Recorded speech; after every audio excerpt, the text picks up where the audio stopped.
We now have the computational capability to crunch through data by the megabyte. Companies need only to determine what are the correct questions to ask, and the answers can come spewing forward. Game-changing insights, customer-specific strategies, they're all within grasp, almost. Many companies are discovering significant chunks of their business outsourced or offshored all over the globe, often without an overarching strategy. The result is that finding and accessing their data might feel a bit like an episode of The Amazing Race. With the promise of new analytic capabilities, the cost benefit of the cloud, and the complexity of more mature business models, many companies are waking up to realize that operational choices that once made sense may no longer make sense. Have you stepped back and asked yourself what is the right global services model for your company? In order to optimize the value of technological innovation and advancement, global executives are considering a shift of their global business services operating model, one that includes IT, HR, finance, and in many cases, cost of goods sold functions. Over the past decade, companies have found they pieced out functions and systems, sometimes to third parties, sometimes to their captives, all in the name of cost savings. A captive was built for accounting or was outsourced to Romania, IT to India, time and expense to Ireland, the help desk to the Philippines, claims processing to Des Moines, and on and on.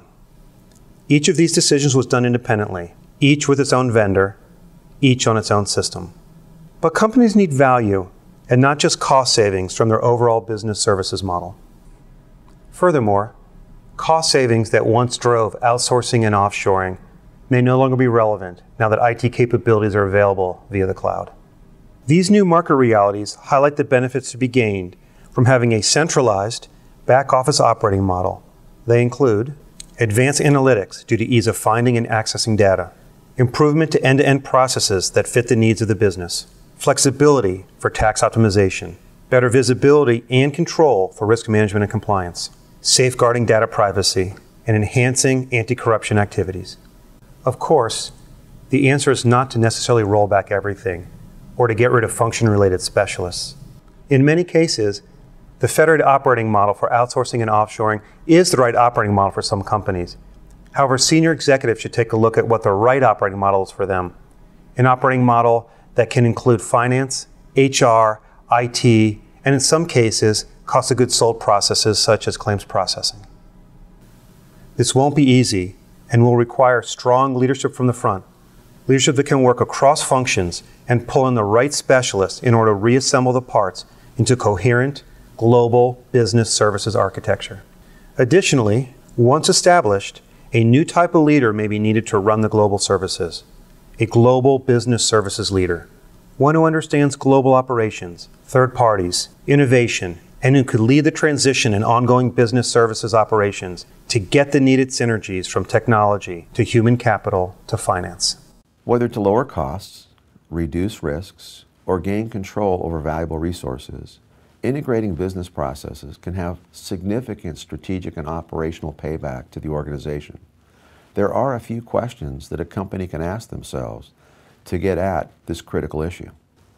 1, did we outsource as a company to achieve overall goals and strategy of the company, or did we do it in silos to achieve the independent goals of IT, finance, and HR?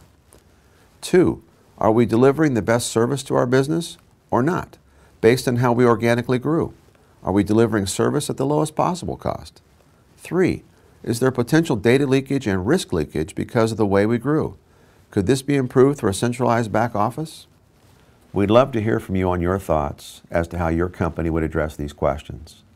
Join us in the conversation on Twitter @eOpenshaw.